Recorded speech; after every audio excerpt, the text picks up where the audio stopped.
Hey YouTube! Going for a bit of a BC Rich week this week, just because I'm weak for BC Rich. Yeah, so starting off with the bich. That's B-I-C-H, which actually I heard this is a couple of years ago that there was quite a lot of shops in America didn't stock BC Riches because they didn't want to have bitch as a title. So it's now called the B. So it could be bastard. Although there is actually a guitar called a Moser Bastard. So bitch is not one of the super early models that was kicking about. This guitar's an 83. So it was round about, the very early 80s the bitch came out. Kind of mad looking thing. It's got this crazy scoop here. That's because originally this is a 10 string guitar. Well, the model's a 10 string guitar, this one was always a 6 string. So you'd have 4 tuners here. 1, 2, 3, 4, like my 8 string bass. And they would have like ferrules on the top, so they would tune backwards. And I've never, it's meant to be for distortion, so the E and the A aren't doubled up. So you've just got like a normal E and A, and then you've got like a sort of 12 string thing going on with all the other strings. Never actually played one, but I kind of want all the strings to be 12 strings. I think there's a double neck, so I think there might actually be enough room for 6 tuners, because you do get this as a double neck version that's got a 12 stringer on the top. Yeah, so this one, Japanese, it's got a really tiny neck plate, a wee square one made in Japan written on it. NJ series, at this time it stood for Nagoya, Japan. I was never a huge fan of this shape. Really, this one just happened to fall in my lap. Partly to do with the colour, because it's like the pure best pink ever. It's like super hot pink or mega pink or something like that. I got this in bits. It previously had a Floyd Rose on it. I think the guy had actually bought the guitar to get the EMG pickups and the Floyd Rose off it. So I got it without any pickups and without any tremolo. So this my pal Dava gave me a Wilkinson he didn't like, which is like a vintage style Strat type trem. I believe this would have originally had a vintage style Strat type trem, but there's extra post hole from when it was Floyd Rosed up at one point. Also the headstock had a Floyd Rosey thing drilled through into it, which I've basically filled in the holes and then painted in with a coloured pen, and it seems to have done the job. It's not moving anywhere. Quite a beat up guitar, and I really just, this headstock is one of my favourite headstocks of all time. It's different. It kind of looks odd on this guitar, maybe because the bitch normally has the standard looking BC Rich headstock both of these have. That one, it's kind of like, I suppose it's a sort of Gibson-y type affair, but not this one. This one has this headstock. The truss rod's not original either, it's just a wooden one I stuck on. Pickup wise, this is my pal Michael got this in about 1997 in America. He bought a Jackson Performer or Professional Series Kelly guitar. Very nice guitar, and he bought Seymour Duncan's for it. And then when he got here, one of the Seymour Duncans didn't work, the bridge one, which he chucked out, which annoyed him because nowadays I would have nabbed it, and then eventually at some point I managed to get the neck pickup off him. This is a fancy one signed by, I'm sure it's somebody called Seth, or somebody Seth, so it's an expensive full shred, it might be called, or a mega distortion, I can't remember the exact name, something like that pickup. And this is a DiMarzio, which I can't remember where I got that from, or what model of DiMarzio it is. And it is, so these knobs ain't original, these are wee sort of hi-fi knobs, which I quite like on it. I'm not really sure what they're meant to look like on this. So volume and 2 tones, and I've put push-pull pots on the 2 tones. I think originally this would just have been a volume and 2 tones. Yeah, and obviously the neck's painted pink as well. It's like, I was never a fan of painted necks, and then it was an Aria 335 like saltire on it, and it had a blue neck, and then since then I've really gone for painted necks. I just don't like black painted necks, but if it's bright coloured or it's blue or white or something like that, it's cool. So I've gone back to my Laney. The wee PV's been relegated to the floor. The Laney is better. I do like the wee PV though. I think I'll have that back out for a live stream. I do like it, but just that the Laney sounds much more expensive. It's got an awful lot more in it. The Laney's the PV's a very basic thing, which in its own right is really good. It's kind of like a Land Rover, whereas this would be like a Range Rover, where it's just got. Yes, you can drive it in the motorway, and yes, it is relatively comfy. It's got windows that go up and down, and it's not cold, sort of thing. All the extra stuff shoved in, but the basics are still there. So we'll go for, this is these probably shouldn't be on clean, but this is the Seymour Duncan full shred, super distortion, mega distortion. Is there one just called a distortion? Something like that. So I'm playing it clean, and there's this coil split.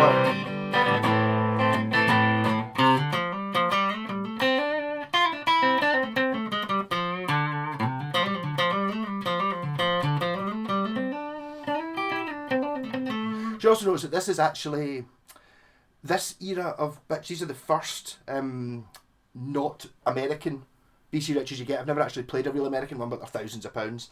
And what happened one year at the NAMM show, or whatever the equivalent of was a NAMM show, was BC Rich were at it, and folk kept up going, "Ah, Pierre, we absolutely love your import line. They're fantastic." And they were like, "Import line? We don't have an import line." This must have been about 1980, 81, and it was Aria and Fernandez were making Mockingbirds, basically of this level, and everyone thought they were BC Rich, and they weren't. So it's like a couple of years later, BC Rich joined in as well, and they got their guitars made in Japan, only for a couple of years. It's like, what did I say, this one was 83, so I think it's maybe like 82, 83 and 84 or something. They were Japanese, maybe 85, and then after that they decided they could make them much, much cheaper, and they still maintain the NJ series, even though it now stands for New Jersey, because they opened up an office in New Jersey. So, I've got an American BC Rich, it says New Jersey on the neck plate. Yeah. They did have a PO box in New Jersey, but then that's not where the guitars were made. So I'm not actually exactly sure which factory made these. I think the Wave's a Tokai. Somebody told me that's a Tokai serial number. This one, I don't know. Somewhere in Nagoya's the area of Japan where all the guitar factories are pretty much. I think Yamaha might be different. Everyone else is kind of all in this big industrial estate area where all the guitar, your Matsumoto's and Mackies and all that were all where. Yeah. That's it. Playing it single. I don't think I've got the right volume put on it. Seems to get very loud in the last. I think that might be a 250k pot, an alpha pot rather than a beta pot. It still works. So, bridge pickup, which is the DiMarzio, and then split.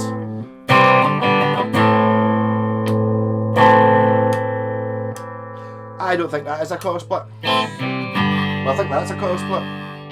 I think that might be a phase or something. Hold on, I'll have a wee look. What have I got to tap it with? There, so we're in the middle position. Inside coil. Other coil. So that's actually split the way I wouldn't do it. So this is a dual coil split on this switch, and it's actually giving you these two coils, which is not the way I would do it now. I would now make it these two coils, because this is the best necky one, and then you don't have the super bright bridgy one. So that'll be getting swapped over probably during the week. Now I've noticed it, and this must be some sort of, I think that's must be a series parallel switch.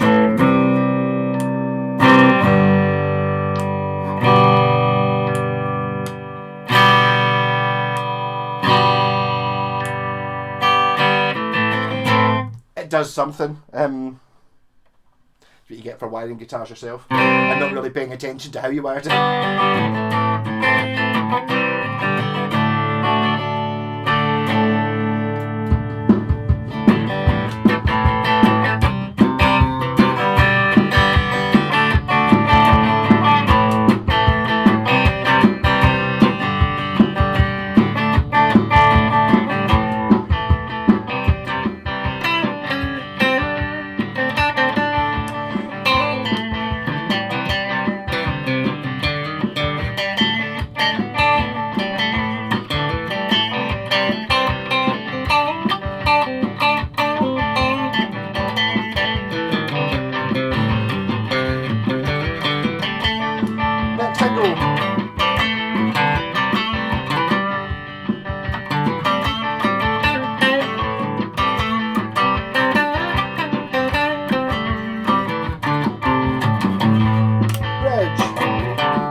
Joyo US Dream pedal.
Rubbish up here.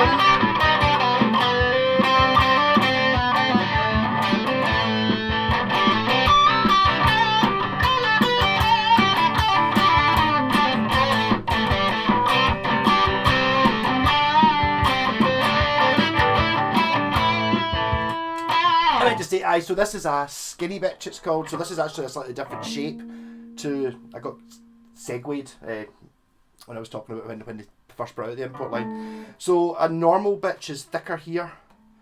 This gap here is bigger, kind of the same shape, but this one is a slightly different look to it. Once you get used to looking at this one, the other ones all look bulbous and wrong. I assume it goes the other way around. If you're used to looking at a normal one, you look at this one and go, it's all skinny and wiry looking. I have actually used this in the studio with Cranking House a few times and it went down really well. It just might be just because it's got really expensive pickups in it. But it just sounded really...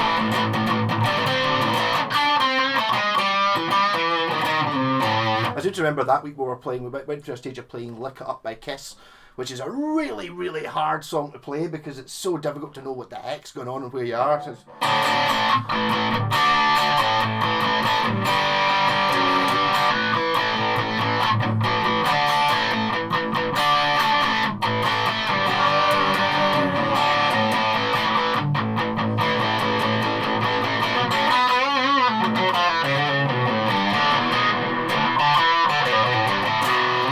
I mean, I think I'm a wee bit down on this one because it's the bolt-on neck, so it's a cheapie, but I don't think bolts and bolt-on, because the waves up through neck, I don't think it makes any difference. I mean, even looking at it, it's not really that much.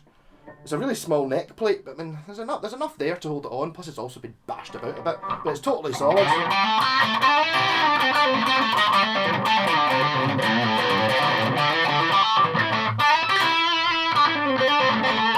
I don't even know if did I even buy it to keep. It was as soon as I had it running, it just like the same thing happened with the Mockingbird and the Wave. It's like as soon as you play the early Japanese ones, you just go, "Whoa, I have to have that," because it's early Japanese, so it kind of feels not the same as, but in the same league as like the West Tones and the Arias and all that. Apart from they've got this shape. Quite enjoying that. I'm going to go for a bit more distortion. High fuzz.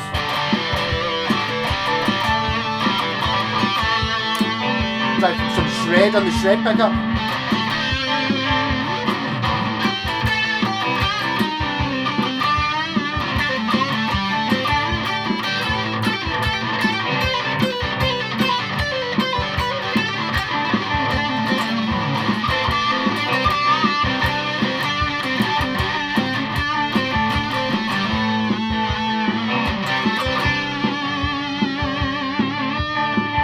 set really tight.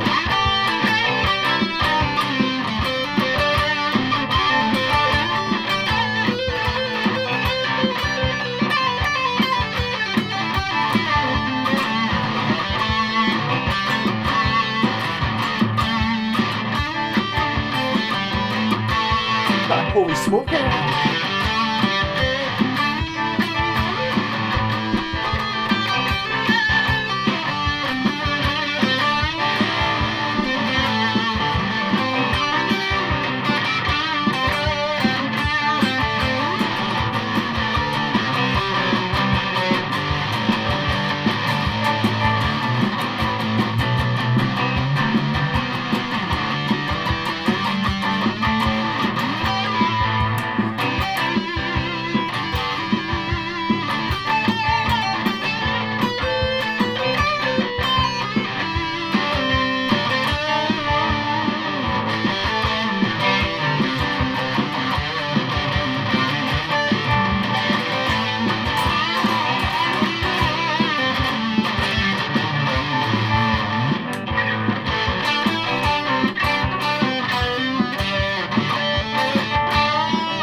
Like a bit of bent, a little bit out of tune there.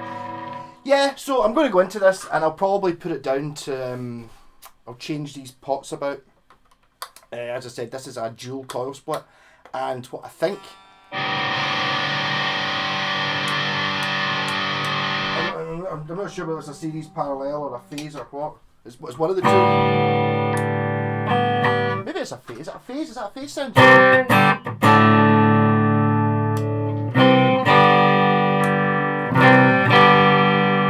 Kinda could be.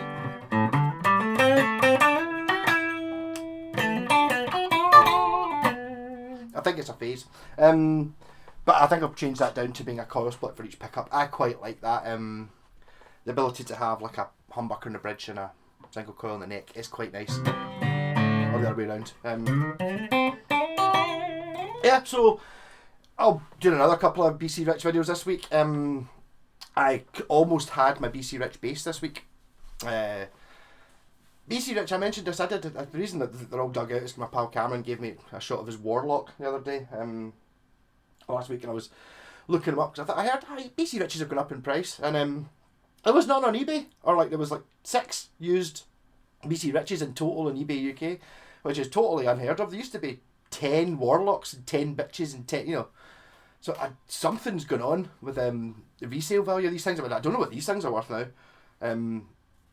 Well, I'd say at least 10 times what I paid for it anyway. But I was looking up an NJ series Ironbird bass.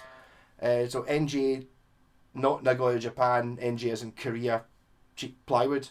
But it's an Ironbird, which is a Black Sabbath tribute band, and Geezer Butler played a red Ironbird at Live Aid. He only played that one gig with it because apparently there was a pointy bit here that he stabbed his thumb on and his whole arm went numb. So he's never played it again. But it was that. I thought, a BC Rich bass. I'd really like a BC Rich bass. It's just unfortunate the Ironbird didn't come out until like 86 or 87. By that point, the Japanese ones, they no longer made Japanese guitars. Or pretty much nobody made Japanese guitars by that time. And I was watching it and it was sitting there like, it was really poor condition. The nut was hanging off it. It looked like someone had made it out of plasticine.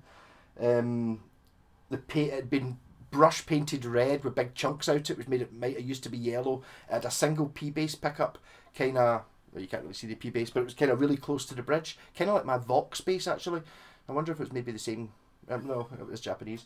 And this thing looked awful.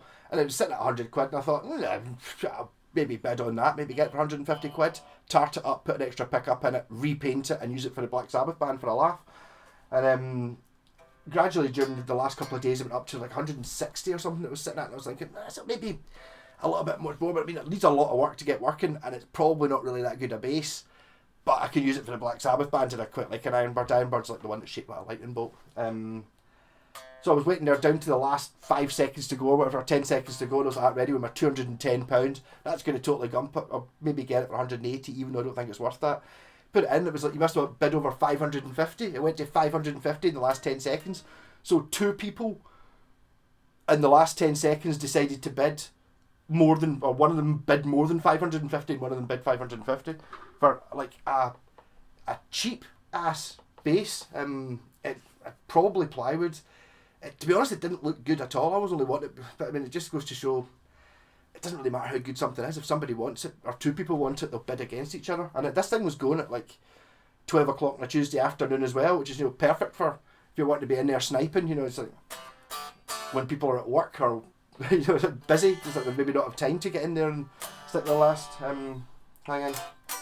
So here's my bitch. I have, since this, I've not bought a couple. They both went too high for me. An Eagle guitar, this exact colour. An Eagle was like one of the first BC Rich designs. You don't see very many of them. It's not particularly BC. It kind of looks a wee bit like that West Tone, really, but it's got a bit of a pointy bit here sort of thing. It's not quite as shocking as a lot of them. And the other one was a Stealth, which was this colour again, and it was an NJ series. It's I suppose it's sort of like an Explorer, apart from it's much thinner, and it's like rounded, like a rounded Explorer, whereas, BC Riches are pointy. The Stealth isn't pointy. They're really rare though. And the one I saw, again, it was a Japanese one, and someone had hollowed out the back of one of the horns and filled it with metal, obviously trying to kill some sort of string dive issue. The thing was totally falling to bits, and I was sitting there again and sitting there, 100 quid, I'll totally pay 100 quid for that and fix it up, and it ended up going for 500 and something. It's like, what? I don't really. I think there's a lot of BC Rich collectors out there. Well, there certainly used to be. I think maybe they've just all collected everything. You used to always see it when you go into the BC Rich fan club page. Which the thing I did like about it is there's not really that much. There's not much snobbery in it, because people do have, like, maybe an American one, a couple of grand, pure fancy expensive one, but they've also got the cheap ones, and they've got one of every shape. So they've got, there's no shame in having a bronze Warlock or a bronze bitch on your wall or something, or just one that's a funny colour. It's like, the looks are a fair part of it, but this guitar here is absolutely lovely. Maybe quite a lot to do with these pickups. I'm not one. I was talking to someone earlier on, and they were saying, I don't see any point in paying £150 for a pickup and stuff, and it's like, yeah, no, totally, I'm just too mean for that. But is it coincidence that one of the guitars that I happen to have really expensive pickups, I put them in it and they sound really good? Maybe, or maybe they're just the right pickups for me. I mean, as I said, this was active before I got it. I thought I'd knocked it out too. Probably because I touched the tremolo.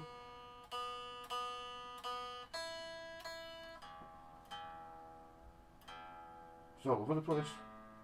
I mean, it's probably not been played in a year.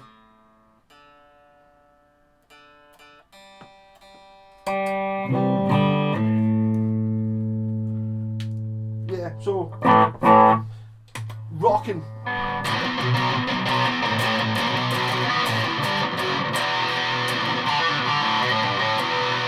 So it does a heavy metal thing, but also with the chord split, I like its jangliness.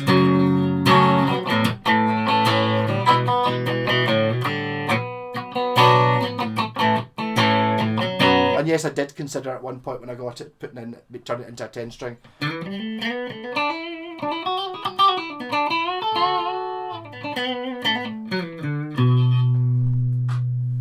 Rock on!